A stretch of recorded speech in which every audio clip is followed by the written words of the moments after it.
Hello friends, मैं Anjali team Rudra से आज फिर आप सबके सामने उपस्थित हूँ। आप हमारे शो को बहुत प्यार दे रहे हैं। इतना प्यार देने के लिए आप सब लोगों का बहुत बहुत धन्यवाद। हमारे पिछले एपिसोड्स में हमने बहुत सारी ऐसी बातों के बारे में बात की है जो बहुत जानी पहचानी है। उनके बारे में बात अक्सर होती रहती है, चाहे वो कोई भी विषय हो। आज भी हम एक ऐसा ही विषय लेकर आए हैं जिसके बारे में बहुत चर्चा होती रहती है। और आजकल जैसा कि कहा जाता है कि कलयुग है, कलयुग में इस विद्या की बहुत ही ज्यादा पूछ भी है। लोग इसका प्रयोग भी कर रहे हैं, इससे डर भी रहे हैं और इसका उपयोग करके अपना फायदा भी कर रहे हैं। क्या है ऐसी विद्या? देखिए, एस्ट्रोलॉजी, ऑरा रीडिंग, हीलिंग, ये सब हमारी इसी विद्या के अलग अलग अंग है। मान लीजिए उसकी अलग अलग विभिन्न विभिन्न शाखाएं हैं। क्या है ये? आध्यात्म। जी हाँ, आध्यात्म। आध्यात्म एक बहुत ही विस्तृत विषय है जिसके बारे में हम जितनी बात करें, जितनी चर्चा करें, उसके आगे उसकी शाखाएं निकलती ही आती हैं। उन्हीं शाखाओं को आगे चलाते हुए आज हम एक विषय पर बात करेंगे जो कि है तंत्र।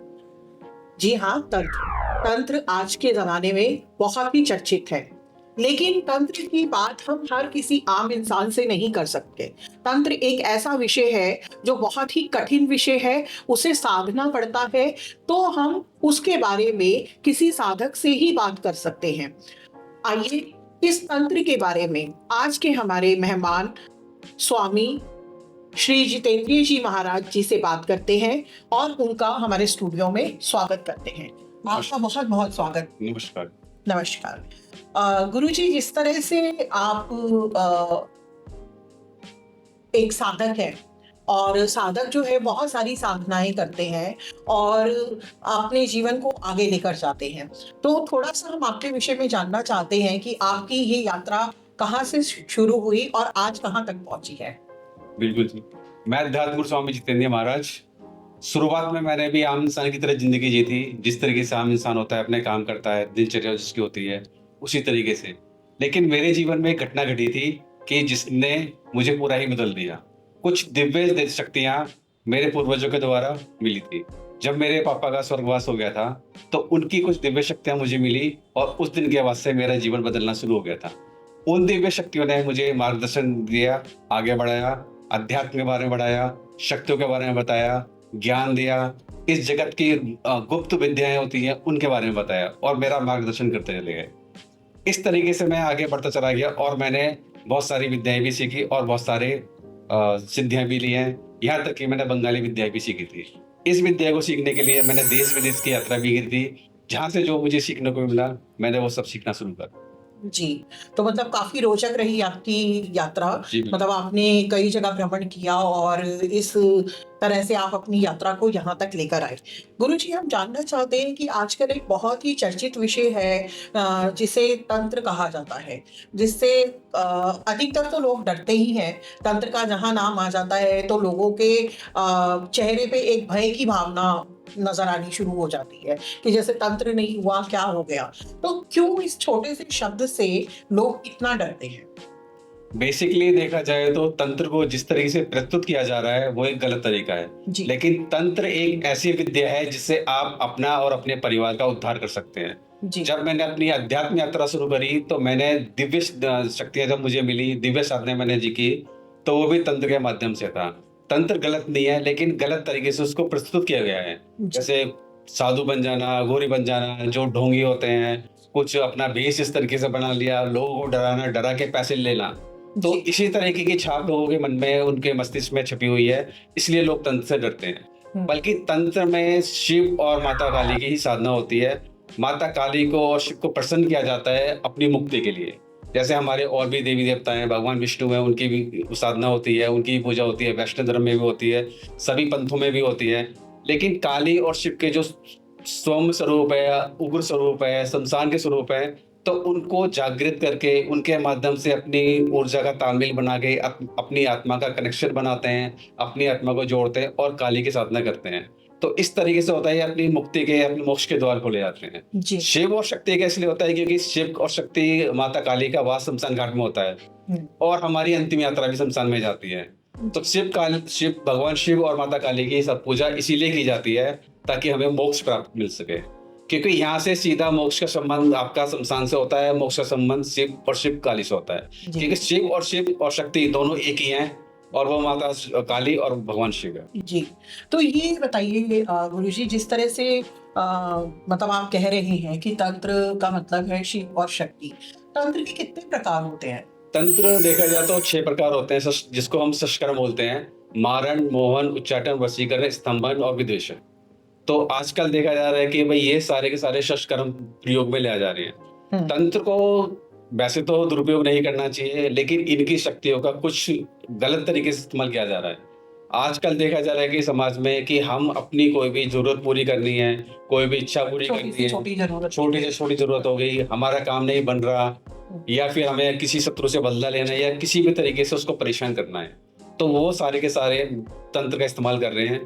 पहले जो होता था, पहले इतना नहीं था। आज से 5 साल 10 साल पहले देखा जाए तो तंत्र इतना प्रचलित नहीं था, लेकिन लोग डरते थे ज्यादा इससे। पहले सात्विक पूजा ज्यादा होती थी, भगवान सत्यनारायण की कथा होती थी, वेदी पूजा होती थी। लेकिन आज के समय में क्या होता है कि भाई कुछ लोगों को जानकारी हुई है, कुछ डर खत्म हुआ है। तंत्र जिस तरीके से तीव्र काम करता है, लोगों को समझ में आ रहा है कि भाई डरने की जगह नहीं, चीज नहीं है, इससे डरा नहीं जा सकता, शत्रु को जल्दी परेशान कर सकते हैं।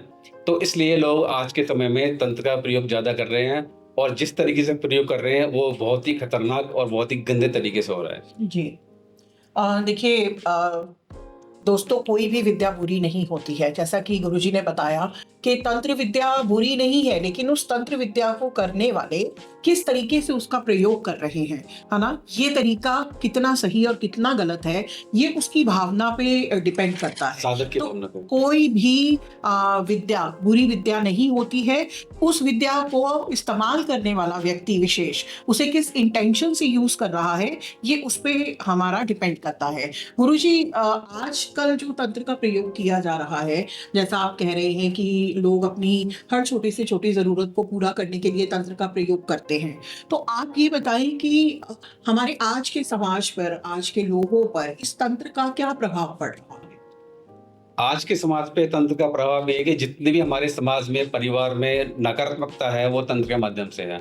परिवार में कलेश कराना हो तो तंत्र का इस्तेमाल करते हैं, किसी की शादी नहीं कराना हो तो तंत्र का इस्तेमाल करते हैं, व्यापार बंधन लगाना हो तो तंत्र का इस्तेमाल करते हैं, घर में खुशियां ना आने देना हो तो तंत्र का इस्तेमाल करते हैं, किसी का वंश वृद्धि हो ना हो उसकी कोख बंधन के लिए भी तंत्र का इस्तेमाल करते हैं। और ये सारे के सारे ज्यादातर जो जितना भी मेरा एक्सपीरियंस है, मेरे पास के सारे हैं, ये सारे के सारे ज्यादातर जो तंत्र का इस्तेमाल कर रहे हैं, ये शमशानी क्रियाओं का कर रहे हैं, जिसका तोड़ दैविक शक्ति को द्वारा नहीं है, वो शमशानी क्रियाओं के द्वारा है। शमशानी क्रियाओं का द्वारा इसलिए किया जाता है कि वो देवी शक्ति यहाँ पे काम नहीं करती है। जिसके पास शमशानी विद्या होगी, शमशान काली होगी, या फिर किस तरीके से, जिसको हम काली विद्या भी बोलते हैं, ब्लैक मैजिक बोलते हैं, या फिर नीच शक्ति भी बोलते हैं, क्योंकि ये भले और बुरे दोनों में चलती है। ज्यादातर लोग इसका गलत इस्तेमाल करते हैं। मेरे हिसाब से इसका गलत इस्तेमाल नहीं करना चाहिए, अपने विकास के लिए करना चाहिए, अपने परिवार को उन्नति के लिए करना चाहिए, अपने समाज की उन्नति के लिए करना चाहिए। जी, गुरु जी, जैसा कि आप बोल रहे हैं कि जो लोग हैं जो इसका प्रयोग दूसरों का बुरा करने के लिए करते हैं, तो हम ये जानना चाह रहे हैं कि क्या सिर्फ जिनके लिए वो क्रिया की गई है सिर्फ उनका ही बुरा होता है? जो इंसान कर रहा है ना, जिसने उस चीज का, वस्तु का प्रयोग करके किसी के जीवन को बर्बाद किया है, क्या उसे किसी तरह की सजा नहीं मिलती, या उसके ऊपर वो तंत्र किसी तरीके से असर नहीं करता है क्या? नहीं, तंत्र दोनों पे असर करता है। एक मैं आपको छोटा सा उदाहरण देता हूँ। किसी भी तरीके का तंत्र किसी के ऊपर भी गया हो, जैसे कि उसकी शादी है, शादी तोड़वाने के लिए इसके ऊपर तंत्र किया, या आपको बंधन पे तंत्र कराए, तो जो तंत्र है, तंत्री शक्ति है, जब तो वो काम कर रही है। लेकिन अगर जिसको भी परेशानी हो रही है, तंत्र जिसके ऊपर करा है, कोख बंधन करा है, उसको भी पता चल रहा है कि मेडिकल रिपोर्ट नॉर्मल है, फिर भी वंश वृद्धि नहीं हो पा रही, संतान की प्राप्ति नहीं हो पा रही, तो वो भी आजकल सोचता है कि चलो मैं डॉक्टर के अलावा मैं किसी पंडित के पास जाऊं, किसी गुरु के पास जाऊं, किसी के पास जाके पूछूं कि इसका कारण क्या है। अगर मेडिकल रिपोर्ट में कुछ चीजें नहीं दिखाई दे रही है, मेडिकल रिपोर्ट सही आ रही है, उसके बाद भी समस्या का समाधान नहीं हो रहा, तो फिर हर कोई ये सोचता है कि मुझे दूसरे तरीका इस्तेमाल करना चाहिए। जब वो दूसरे तरीका इस्तेमाल करेगा, चाहे बेशक वो सही भावना से जा रहा है, अपनी समस्या के समाधान के लिए जा रहा है, बुरा करने नहीं जा रहा, तो जब उसकी समस्या का समाधान किया जाएगा तो वो जो शक्ति का जिसने इस्तेमाल करा है उसकी कोख बंधन के लिए या व्यापार बंधन के लिए किसी के लिए भी, तो वो शक्ति उसको पलटवार उसके ऊपर करती है। कोख बंधन करा, शक्ति को हटाया, उसकी जिसका कोख बंधन था, जिसके ऊपर शक्ति इस्तेमाल करी, उसकी शक्ति हटा दी है। लेकिन वो शक्ति जिसको भेजा था, जिस साधक ने भेजा, जिसने करा या जिसने करवाया, तो उसको भी शक्ति को पता है भाई इसने मेरा गलत इस्तेमाल करा है, जो कि नहीं करना चाहिए। वो व्यक्तिगत रूप से भी, सामाजिक रूप से भी, आध्यात्मिक रूप से भी वो गलत है। तो गलत होने के बाद जो वो ये काम करते हैं तो शक्ति उसका पलटवार करती है। जिसने करा है उसके ऊपर भी उसका पलटवार होता है, जिसने किया है उसके ऊपर भी पलटवार होता है। ये तो मैंने आपको साधारण उपाय बताए हैं। कई बार ये मारण भी करते हैं, तो जो करने वाला या कराने वाला होता है वो व्यक्ति ही खत्म हो जाता है कई बार। तो मतलब इतनी खतरनाक, इतना बुरा प्रभाव पड़ता है उनको। जी। तो देखिए दोस्तों, हम यही कहना चाहेंगे कि तंत्र को अपने जीवन के विकास के लिए या अपनी प्रॉब्लम्स को सॉल्व करने के लिए ही अगर यूज करें, वो भी तब जब अगर आप सब तरफ से थक जाए, हार जाए और कोई आपको रास्ता ना दिखे, तब आप इस विद्या का किसी उनके साधक द्वारा ही इसका प्रयोग करें। वरना हम ये नहीं कहते कि आप इस चीज का प्रयोग डे टू डे लाइफ में करें। गुरु जी, जितना हमने आपके बारे में रिसर्च की है या हमने आपके बारे में जाना है, तो हमें इतना भी ज्ञान मिला है कि आप के पास 10 महाविद्याओं की शक्ति है। आपने 10 महाविद्याओं पे महारत हासिल की हुई है। तो आप हमें बताएंगे कि पहली बात तो ये 10 महाविद्याएं क्या है और कौन कौन सी है। तो आज हम पहली महाविद्या, जैसे आपने बताया कि पहली महाविद्या है माँ काली, है ना। तो माँ काली की विद्या जो है वो माँ काली का क्या, माँ काली की परिभाषा क्या है? अगर हम माँ काली के बारे में जानना चाहें तो आप किस तरीके से उनका वर्णन करेंगे? माता काली का वर्णन है कि जब ब्रह्मांड की रचना कर रहे थे या ब्रह्मांड की रचना शुरू हो रही थी, उस समय ब्रह्मांड में कुछ नहीं था, तो अंधकार ही अंधकार था जी। तो जब अंधकार ही अंधकार था तो उस अंधकार में से काली प्रकट हुई थी। कहते काली मोक्ष भी प्रदान करती है, मृत्यु जन्म से पहले भी, जब कुछ नहीं था तब भी काली थी, और जब कुछ नहीं है तब भी काली रहेगी। काली सदा के लिए रहेगी। तो प्रथम महाविद्या काली हुई थी। और काली माता की जो सेवा होती है, पूजा होती है, तो सबसे ज्यादा लोग हमारे भारतवर्ष में या पूरे ब्रह्मांड में माँ काली को ही पूजते हैं, क्योंकि एक माँ काली ही ऐसी सरल देवी है जो कि बहुत जल्दी प्रसन्न होती है, अपने साधक की सारी इच्छाएं पूरी करती है। जो माता काली की सेवा किसी भी रूप में करता है, चाहे सात्विक रूप से करे, रासिक रूप से करे, तामसिक रूप से करे, जैसे भी करता है, माँ काली उसको अपनी गोद में एक बच्चे की तरह रखती है। जिस तरीके से एक बच्चा अपनी माँ की गोद में सुरक्षित रहता है, अबोध बालक जिसको बोलते हैं, 2 साल का बच्चा होता है, माँ की सेवा की कुछ नहीं जानता, तो जब माता की सेवा करते हैं तो माता काली के साथ संबंध बन जाता है। तो माता काली अपने बच्चे की तरह रखती है, जैसे माँ अपने बच्चे के हमेशा अपने पास रखती है। जो माता काली के सेवक होते हैं, साधक होते हैं, वो हमेशा सुरक्षित रहते हैं, अपनी माँ की गोद में रहते हैं। उनके ऊपर किसी भी शक्ति का, किसी भी विपत्ति का, कोई भी दुख का, किसी भी तरीके का कोई भी प्रभाव नहीं होता। गुरुजी, ये आप कह रहे हैं कि माँ का ये बहुत ही सरल रूप है ना। लेकिन जैसे ही कहीं पे भी माँ काली का वर्णन आता है तो किसी के भी मस्तिष्क पर जो एक छवि आती है, वो उनका एक उग्र रूप आता है कि बाहर लाल जीवा निकली हुई है और हाथ में उनके बहुत सारे अस्त्र शस्त्र हैं, और हमेशा वो गुस्से में या उनके पीछे एक आग का गोला आपको नजर आया है। तो आप उनका ये उग्र रूप की सच्चाई क्या है? क्या है ये उग्र रूप उनका? काली माता की वजह तो वैसे तो तंत्र में प्रमुख देवी मानी जाती है और 10 महाविद्या में भी पहली देवी है जी। तो माता काली एक ऐसी देवी है जो सारे रूप ले सकती है। उग्र रूप भी है, शांत रूप भी है। लेकिन जो उग्र रूप है शत्रु के लिए है। जब माता के भक्तों पे, माता के साधकों पे, माता के सेवकों पे जब कोई संकट आता है, कोई शत्रु परेशान करता है, तो माता का भयानक से भयानक रूप सामने आता है, जो उग्र से उग्र रूप आता है जी। ऐसा रूप सामने आता है जिसको काल भी देख के डर के भाग जाता है। जब माता का वो रूप सामने आता है तो समस्त शत्रु बाधा खत्म हो जाती है। हमने देखा है कि हमारी जो धार्मिक कथाएं हैं जितनी भी है, जब कोई भी शक्ति काम नहीं करी तो माता काली ही सामने आती है। और माता काली का जो उग्र रूप होता है शत्रु के नाश के लिए होता है जी। जब माता का उग्र रूप आता है, माता गुस्से में आती है, तो एक तरफ से शत्रु को हमेशा के लिए खत्म कर देती है। जब तक शत्रु सारे खत्म नहीं होते तब तक माता का गुस्सा शांत नहीं होता जी। गुरुजी, अभी आपने जैसे थोड़ी देर पहले कहा था कि माँ काली के जितने भी साधक हैं, है ना, वो उनके लिए बच्चों की तरह हो जाते हैं और वो उनकी हर बात को मानती हैं और हर बात उनकी पूरी करती हैं। लेकिन कई बार ऐसा होता है कि कोई गलत चीज हम माँ से मांगते हैं अपने फायदे के लिए या किसी और का गलत करने के लिए, अब माँ गलत और सही का किस तरीके से निर्णय लेती है? क्या माँ हर मांगी हुई वस्तु को दे देती है, या क्या रहता है सही गलत के अंदर वो किस तरह से अपने भक्त को ये बताती है कि नहीं ये चीज सही है या ये चीज गलत है आपके लिए? इसमें देखा गया है कि जो माँ के सच्चे भक्त होते हैं, साधक होते हैं, वो कभी भी गलत काम नहीं करते। और जो गलत काम करते हैं माता काली को लेके, माता काली उसको एक बार चेतावनी ज़रूर देती है। लेकिन अगर फिर भी नहीं मानते तो उसका दुष्परिणाम उनको भोगना पड़ता है, कि जैसा हम शक्ति के साथ व्यवहार करेंगे, जिस काम में हम लेंगे, अच्छे काम में लेंगे, गलत काम में लेंगे, तो उसका जो परिणाम होता है वो हमको भी फेस करना पड़ेगा। उसके दुष्परिणाम हमको भी देखने हमारे जीवन में भी आते हैं और हमारे परिवार के जीवन में भी आते हैं। जी। इसका मैं एक छोटा-सा एक उदाहरण देता हूँ। जी। महाभारत काल में देखा जाता है कि रामायण काल में उसके रावण के 2 भाई थे, अहिरावण और महिरावण। ये दोनों पाताल लोक में रहते थे और वहाँ भद्रकाली की सेवा करते थे। उनके बहुत बड़े साधक थे और ये माता को तामसिक विधि से प्रसन्न करते थे। तो उन्होंने माता का आह्वान करा, माता काली का आह्वान करा। उन्होंने कहा था कि आप सीता माता का रूप लेके जाइए राम जी के सामने और उनसे बोलिए कि मैं आपके पास आ गई हूँ, आप यहाँ से वापस आ जाओ।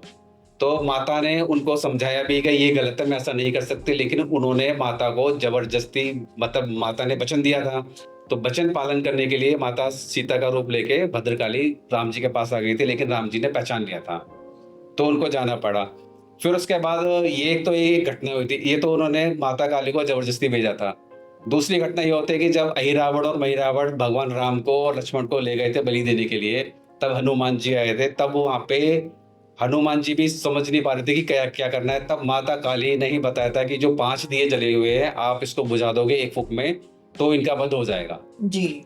तो मतलब फिर इससे हमें ये पता चलता है कि चाहे वो कितने भी बड़े भक्त थे, लेकिन वो माँ काली के थ्रू अगर कोई गलत चीज करने की कोशिश कर रहे थे, तो माँ ने उस चीज को सपोर्ट नहीं किया।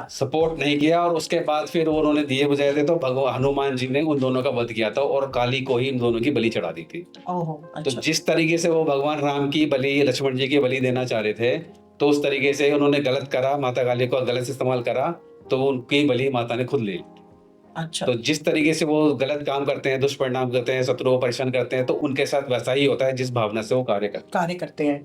क्या आपके हिसाब से गुरुजी माँ काली की पूजा घर में की जा सकती है? माँ काली की पूजा घर में की जा सकती है और माँ काली की पूजा सभी घर में करनी भी चाहिए। क्योंकि इसके 2 फ़ायदे होते हैं। एक तो जो तंत्र से संबंधित कोई भी दुष्ट शक्तियाँ होती हैं या ब्लैक मैजिक होता है, वो आपके घर में प्रवेश नहीं करेगा। और दूसरा, माँ काली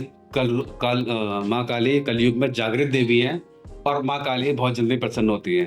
अगर एक बार आपने माँ काली की सेवा कर ली या किसी भी प्रसिद्ध मंदिर पे या किसी भी विधि से आपने माता काली का 40 दिन पूजा घर में करी या आपने मंदिर जाना शुरू करा, दिल्ली में भी बहुत सारे मंदिर हैं, सिद्ध मंदिर हैं, जैसे कालका जी मंदिर है। अगर आपने हफ्ते में 1 बार भी जाना शुरू करा, 2-4 बार आप चले गए, तो आपने तो 2-4 बार जाना शुरू करा या माता की सेवा शुरू करी कुछ दिन के लिए, लेकिन उसका फलस्वरूप ये होता है कि माता ने आपको सदा के लिए पकड़ लिया, माता आपको अपनी सेवा में ले लेगी। आपने शुरुआत करी और माता आपको छोड़ेगी नहीं। चाहे बेशक आपकी पूजा बंद हो जाती है या सेवा नहीं कर पाते, लेकिन जब आपके साथ कोई संकट आएगा, तो माता आपके सामने आके खड़ी हो जाएगी और आपको या तो चेतावनी देगी या फिर आपका संकट खत्म कर देगी। जी। दोस्तों, अध्यात्म में एक बहुत ही बड़ी एक चर्चा है, जहाँ पे माँ काली के ऊपर हम कई बार डिबेट करते हैं कि हम उनकी पूजा करें या ना करें। माँ काली का उग्र रूप हम देखते हैं और उसी के बारे में अक्सर बात करते हैं, और अक्सर लोग डर जाते हैं माँ काली की पूजा करने के लिए। लेकिन जैसा गुरुजी ने बताया कि माँ बहुत ही सरल हैं, उनको साधना बहुत ही सरल है। तो अगर आप माँ काली की पूजा करते हैं तो आपकी घर में बहुत सारी खुशियाँ ज़रूर आएंगी और आपके चारों ओर जितनी भी नेगेटिविटी है उससे भी आपका बचाव रहेगा। माँ काली की और क्या-क्या विशेषताएं हैं जो एक साधक को जानना जरूरी है? वैसे तो माता काली की बहुत विशेषताएं हैं, मैं तो उसका पुनर्वर्णन कर ही नहीं विशेष है, खुद ही विशेष है और इनका तो वर्णन करना किसी के लिए भी संभव नहीं है। लेकिन सिर्फ इतना ही कि अगर आप माँ काली की सेवा में हैं, तो आप ये समझिए कि आप अपनी माँ की गोदी में बैठे हुए हैं, जो आपको हर संकट से छुटकारा दिलाती है, हर चीज से आपकी रक्षा करती है। माँ काली की पूजा करने की विधि क्या है? अगर मतलब मान लीजिए सरल एक आम इंसान घर में पूजा विधि करना चाहे, तो जैसे हम बाकी देवी देवता की पूजा करते हैं, तो माँ की पूजा करने की विधि क्या है? काली माँ की पूजा करने की? माता की पूजा, किसी भी देवी देवता की पूजा करने की या माता काली की पूजा करने की सबसे साधारण विधि है कि आप घर में बैठिए, माता की तस्वीर रखिए, दीपक जलाइए, माता का चालीसा शुरू कर दीजिए। घर में करना चाहते हैं घर में कीजिए, घर में आपको समय नहीं मिल पाता किसी भी कारण से, तो आप एक नियम बना लीजिए, आपको हफ्ते में एक बार माता के दर्शन के लिए जाना है मंदिर में, कोई भी आपके आसपास हो, जरूरी नहीं कि प्रसिद्ध मंदिर हो, आपके घर के आसपास जो पास है उसमें माता काली की मूर्ति है, माता काली का विग्रह है, आप वहाँ जाइए, यथाशक्ति आप उनको माता को भोग दीजिए जैसा आपका सामर्थ्य है, और आप माता को प्रणाम कीजिए। अगर जो रोज जा सकते तो रोज जाइए, तो इससे माता जल्दी प्रसन्न होना शुरू हो जाएगी। धीरे धीरे जब माता प्रसन्न होगी तो आगे की साधना, नियम, मंत्र या फिर योग गुरु या फिर जिस तरीके से आपको जो चीज़ चाहिए, जो भी आपके जीवन में कमी आ रही है, आपको गुरु चाहिए, आपको धन चाहिए, आपके जीवन में बाधा है, तंत्र बाधा है, तो जो आपको उससे छुटकारा दिला सकता है वो कहीं न कहीं से वो माता आपको उसके साथ जोड़ देगी और आपकी समस्त जीवन की बाधाएँ, परेशानियाँ, दुःख हैं, दर्द हैं, समाप्त हो जाएँगी।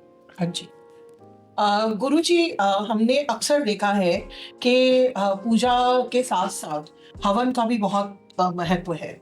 किसी व्यक्ति विशेष को हवन क्यों करना चाहिए, या घर पे हवन हम किस तरीके से करते हैं, और हवन का क्या महत्व है हमारे रोजमर्रा के जीवन में? बिल्कुल। आप किसी भी देवी या देवता की सेवा करते हैं या चालीसा करते हैं, कोई भी मंत्र जाप करते हैं, तो हवन बहुत ज़रूरी होता है, क्योंकि देवताओं को भोग हम 2 या 3 तरीके से दे सकते हैं।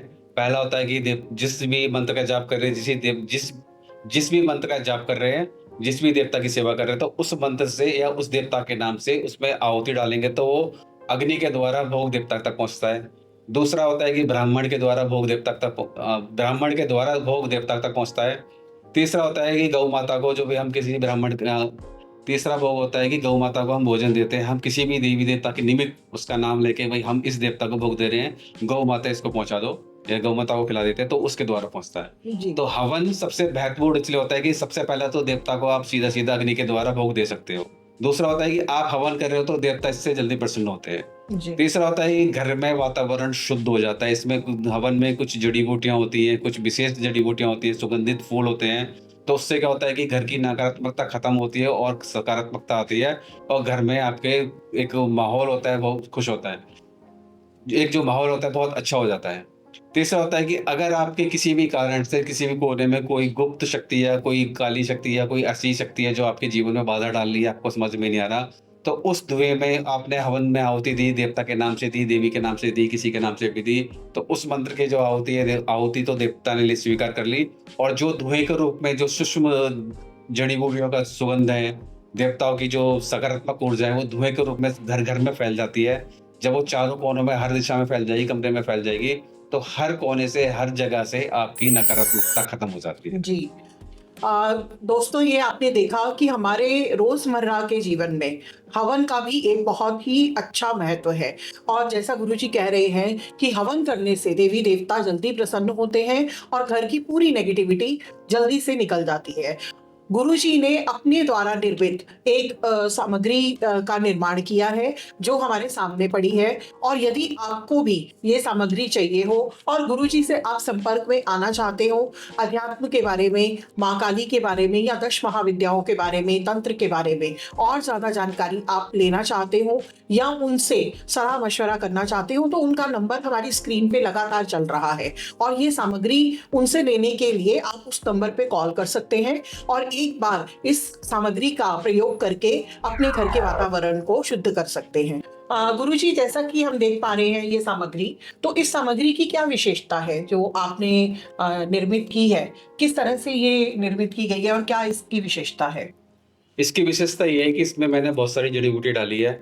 आज हमारे समाज में जिस तरीके से नकारात्मकता फैली हुई है, तंत्र है, नेगेटिव एनर्जी है, बहुत सारे हमारे भाई बहन हैं जो अपनी समस्या के लिए सबके पास जाते हैं लेकिन समाधान नहीं मिल पाता। तो इसमें कुछ ऐसी जड़ी बूटी डालेगी जो आपके घर में नकारात्मकता है, किया करा है, जादू टोना है, तो काफ़ी हद तक आप इसकी रोज़ धुनी देंगे, 11 होती 21 होती रोज़ देना शुरू करेंगे, तो वो आपके घर से खत्म होना शुरू हो जाएगी। और उसको मैंने विशेष जड़ी बूटियों के साथ, विशेष मंत्रों के साथ अभिमंत्रित करके रखा हुआ है।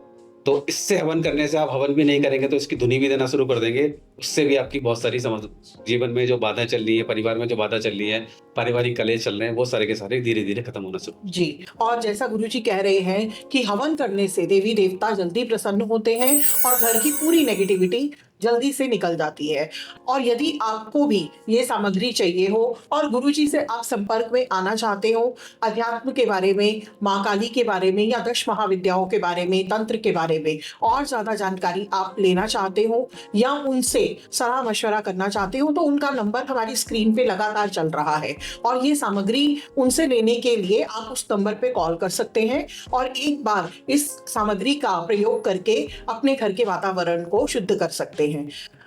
गुरुजी, आपका हमारे स्टूडियो में आने के लिए बहुत बहुत शुक्रिया और आने वाले समय में भी गुरुजी से हम लोग और ढेर सारी बातें करेंगे। तब तक के लिए धन्यवाद। नमस्कार।